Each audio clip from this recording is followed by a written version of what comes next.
ఎందుకంటే ఈ పోరాటము చాలా చిన్నగా స్టార్ట్ అయింది. ఈ పోరాటాన్ని మెల్లమెల్లగా అంచెలంచెలుగా దీన్ని ఒక లెవెల్ తీసుకుపోతున్నాము. దాంట్లో మీడియా అనేవాళ్ళు ఎంతో క్రూషియల్ రోల్ ప్లే చేస్తున్నారు. ఒక 4 విషయాలు మేము చెప్పాలా. ఫస్ట్ థింగ్ ఏమంటే, ఈ బిషప్ అనే వ్యక్తికి పైన అందరికీ ఉండే ఒక అవగాహన ఏమంటే, ఆయన టాప్ మోస్ట్ మేనేజ్మెంట్ అని అనుకుంటున్నారు. అది కాదు. ఏ బిషప్ అయినా మీరు తీసుకోండి, వాళ్ళు ఓన్లీ వాచ్మ్యాన్సే. ఒక ప్రాపర్టీ వాళ్ళ చేతిలో పెట్టి దాన్ని కాపాడమని చెప్పి బ్రిటిషర్స్ అప్పుడు పోయినారు, కానీ ఆయన దీనికి హెడ్ ఆఫ్ ద డిపార్ట్మెంట్ అయితే కాదు. హీఈస్ ఓన్లీ ఈయన ఒక వాచ్మ్యాన్ మాత్రమే. సో అట్లాంటి వాచ్మ్యాన్ మెల్లమెల్లగా సంవత్సరాలు పోగా ఒక 30-40 ఏళ్ళు దాటంగా వాళ్ళు ఒక బయలా సృష్టించుకొని వాళ్ళే అధికారులు అండ్ టాప్ మోస్ట్ మేనేజ్మెంట్ లాగా సృష్టించుకున్నారు. కాబట్టి వాళ్ళు they are only watchmans to safeguard the property. ఇంకోటి, ఒక లల్లూ ప్రసాద్ యాదవ్ అనే ఒక మాజీ ముఖ్యమంత్రి ఒక 32 కోట్లకే స్కామ్ చేస్తే ఆయన కొన్నేళ్ళు జైల్లో పెట్టినారు. ఇక్కడ దాదాపు ఒక సిఎస్ఐ స్కూల్, ఇది గవర్నమెంట్ ఎయిడెడ్ స్కూలు, గవర్నమెంట్ ఇచ్చిన ఎయిడ్తో ఇన్నేళ్ళు నడిపిన స్కూలు, దీని వెనకాల 100 కోట్ల స్కామ్ ఉంది. కాబట్టి నారా లోకేష్ గారు, మేము మిమ్మల్ని రిక్వెస్ట్ చేయటంలా మిమ్మల్ని డిమాండ్ చేస్తున్నాం. మీరు ఎడ్యుకేషన్ మినిస్టర్, మీకు ఓట్లు వేస్తే మీరు ఒక ఎమ్మెల్యే మినిస్టర్ అయినారు. దీనిపైన మీరు ఎందుకు దృష్టి పెట్టడంలా? మీ దృష్టికి మేము తెచ్చినాము. ఆల్రెడీ ఈ ఫైల్ మీ ఆఫీస్లో ఉంది. దృష్టి పెట్టి ఈ 100 కోట్ల స్కామ్ని ఆపాలా. కొన్ని వేల మంది పేద విద్యార్థులు ఇక్కడ బాగుపడినారు, మీరు ఆపాలి. అలాగే చంద్రబాబు నాయుడు గారు మినిస్టర్, ఆంధ్రప్రదేశ్ చీఫ్ మినిస్టర్ గారికి మా రిక్వెస్ట్ అండి, మీకు ఎంతో నాలెడ్జ్ ఉంది, అడ్మినిస్ట్రేటివ్ నాలెడ్జ్. మేము రిక్వెస్ట్ చేసేది ఏమంటే, మీ నాలెడ్జ్తో ఈ స్కామ్ని ఆపాలని కోరుతున్నాను.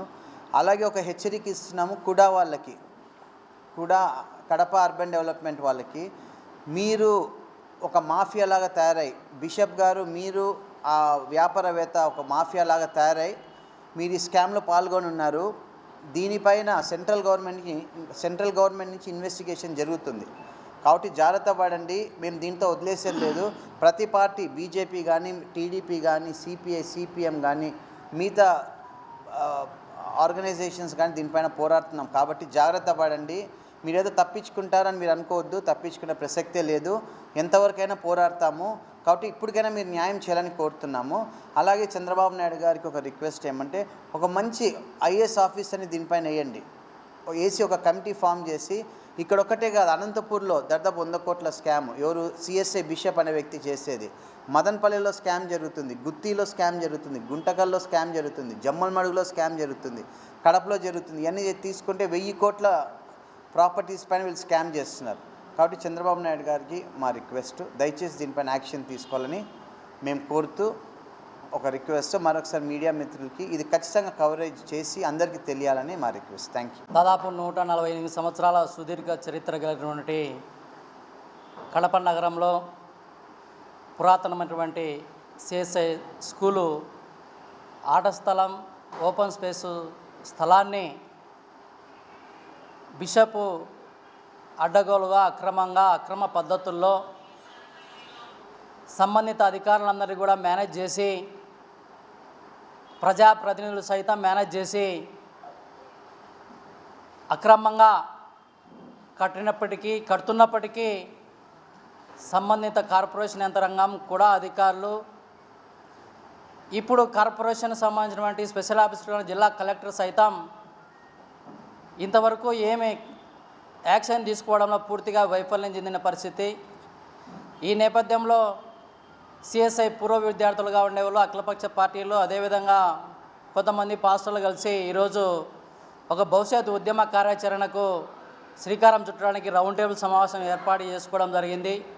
ఇప్పటికే అనేక రకాలుగా వినతపత్రాలు, విన్నపాలు, విజ్ఞప్తులు చేసినప్పటికీ, సంప్రదింపులు చేసినప్పటికీ ఫలితాలు రాకపోవడం వల్ల ఉద్యమ కార్యాచరణకు రేపు 7వ తేదీన శుక్రవారం కూడా కార్యాలయాన్ని ముట్టడించి ఇవాళ ఆ సిఎస్ఐ స్కూల్ సంబంధించిన అక్రమ కట్టడాల అనుమతిని రద్దు చేయాలనే డిమాండు, అదేవిధంగా సంబంధికులందరిపైన కూడా అక్రమాలు కూడా అధికారులు కావచ్చు, కార్పొరేషన్ అధికారులు కావచ్చు, అదేవిధంగా దాంట్లో బిషప్ మొదలుకొని కింది స్థాయి కాంట్రాక్టర్ వరకు, ప్లానర్ వరకు వాళ్ళందరిపైన క్రిమినల్ కేసులు నమోదు చేయాలనే డిమాండ్. అదేవిధంగా ఆ స్కూల్కి సంబంధించిన ప్రాపర్టీ అక్రమ కట్టడాలను పూర్తిగా డెమాలిష్ చేసి యథావిధిగా స్థలం ఉండేంత వరకు పోరాటం కొనసాగుతుంది. దాని తర్వాత సోమవారం ఈ నెల 10వ తేదీన కార్పొరేషన్ కార్యాలయం వద్ద చెలో కార్పొరేషన్ కళ వద్ద ఆందోళన కార్యక్రమాన్ని శ్రీకారం చుడుతున్నాం.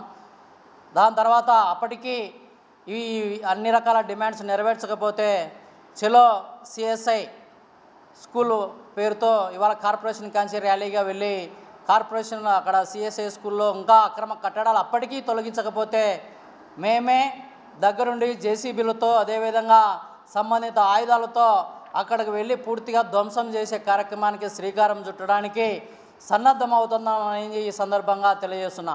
ఇప్పటికైనా జిల్లాలో ఉన్నటువంటి ఎమ్మెల్యే అధికార పార్టీ సంబంధించి ఎమ్మెల్యేలు కావచ్చు, అదేవిధంగా ఈ యొక్క ప్లాన్లు, ఈ అక్రమాలు, అక్రమ కట్టడాలు, అక్రమ పద్ధతులన్నీ కూడా గత వైఎస్ఆర్సీపీ ప్రభుత్వ హయాంలోనే అనుమతులు పనులు ప్రారంభమైనాయి కాబట్టి ఆ ప్రభుత్వం అప్పుడు నాయకులకు సంబంధించి కావచ్చు, అప్పటి నుంచి ఇప్పటి వరకు ఉన్నటువంటి అదేవిధంగా విద్యాశాఖకు సంబంధించినటువంటి ఎమ్మెల్సీలు ఈ జిల్లాలో టీచర్స్ సంబంధించిన ఎమ్మెల్సీ కావచ్చు, గ్రాడ్యుయేట్ సంబంధించిన ఎమ్మెల్సీ కావచ్చు, రామ్ గోపాల్ రెడ్డి గారు అదేవిధంగా రామచంద్రారెడ్డి గారు కూడా దీనికి సంబంధించిన వ్యవహారం పైన అక్రమ స్కూల్ను స్కూల్లో గొంతు నిలిపి ఎయిడెడ్ స్కూల్ను గొంతు నిలిపి ఒక 4 ఏళ్ళ క్రమేపీ ఎయిడెడ్ పోస్టులు భర్తీ చేసుకోకుండా విద్యార్థుల సంఖ్యను క్రమేపీ తగ్గించేస్తూ అక్రమ అడ్మిషన్లు కూడా లేకుండా చేసే పోతలో ఈ ఇయర్ అయితే అడ్మిషన్లు కూడా చేసుకోకుండా స్కూల్ను మూసివేసి ఆ స్కూల్ సంబంధించిన దాదాపు ప్రాపర్టీని 2 ఎకరాల చిల్లర సంబంధించినటువంటి ఎకరాల ప్రాపర్టీని అక్రమంగా కాజేసేదానికి లీజుల పేరుతో ఇవాళ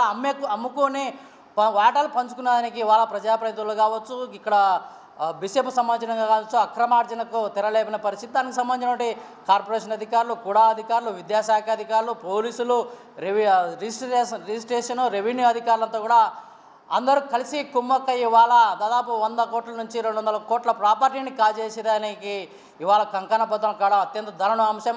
కడప ఎమ్మెల్యే గారు కూడా ఇక్కడ అక్రమాలకు సంబంధించి కావచ్చు, ఇంకొక సంబంధించి కావచ్చు, ఎన్నికలు గెలిచినప్పటి నుంచి ఇప్పటి వరకు అనేక అంశాలపైన మాట్లాడినటువంటి కడప ఎమ్మెల్యే మాధవిరెడ్డి గారు ఈ సిఎస్ఐ స్కూల్లో దాదాపు 2 ఏళ్ళుగా అంతకుముందు ప్రభుత్వంలో అక్రమంగా అడ్డగోలుగా ఇచ్చిన అనుమతులపైన ఈ అక్రమ కట్టడాలపైన ఇంతవరకు నోరు మెదిపి అది అన్యాయం, అక్రమం, దీన్ని రద్దు చేయాలనే పద్ధతిలో వాళ్ళపైన సంబంధిత అధికారులపైన చర్యలు తీసుకోవాలని చెప్పి ఎక్కడ ఏ రోజు డిమాండ్ చేసిన పరిస్థితి లేదు. కాబట్టి ప్రజాప్రతినిధుల వైఖరి కూడా మార్చుకొని విద్యార్థుల భవిష్యత్తు సంబంధించి 150 సంవత్సరాల చరిత్ర కలిగి ఎంతోమందిని, వేల మందిని, లక్షలాది మందిని ఈ విద్యా ప్రయోజకులుగా ఉన్నతాలుగా తీర్చిదిద్దినటువంటి ఈ విద్యాసంస్థ పరిరక్షణ ధ్యేయంగా ఇవాళ అఖిలపక్ష పార్టీలు సిఎస్ఐ స్కూలు పరిరక్షణ సమితి పేరుతో ఆందోళన కార్యక్రమాన్ని శ్రీకారం చుట్టిన నేపథ్యంలో వెంటనే సంబంధిత అధికారులు, వెంటనే జిల్లా కలెక్టర్ మొదలుకొని జేసీ గారు మొదలుకొని అందరూ కూడా ఈ అక్రమాలపైన కట్టడి చేసే పద్ధతిలో, అనుమతులు రద్దు చేసే పద్ధతిలో, అక్రమ కట్టడాలను కూల్చే పద్ధతిలో వాళ్ళందరిపైన కేసులు నమోదు చేసే వరకు ఉద్యమాన్ని ఉధృతం చేస్తాం. అందుకు భాగస్వామ్యమైన అఖిలపక్ష పార్టీ నాయకులు, వివిధ ప్రజా సంఘాలు, అదేవిధంగా అందరికీ కూడా ధన్యవాదాలు తెలియజేసుకుంటూ రానున్న ఉద్యమంలో భాగస్వామ్యం కావాలని, ఈలోపు ప్రభుత్వం వెంటనే తగు చర్యలు తీసుకోవాలని, అక్రమాలకు కట్టడి చేయాలని సిపిఐగా డిమాండ్ చేస్తున్నాం.